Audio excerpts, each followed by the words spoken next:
Maiteipa, ¿qué tal? ¿Cómo están?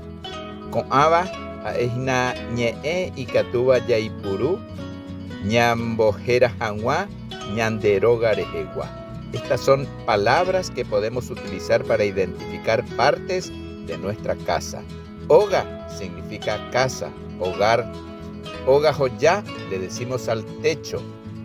Oga Cupé a la parte trasera, el patio trasero de la casa. Ogue a la pared. Obetá, ventana. Oque, puerta. Oga, casa. Guaraní Tabarandú, todos los domingos de 8 a 9 por Radio Provincia de Misiones.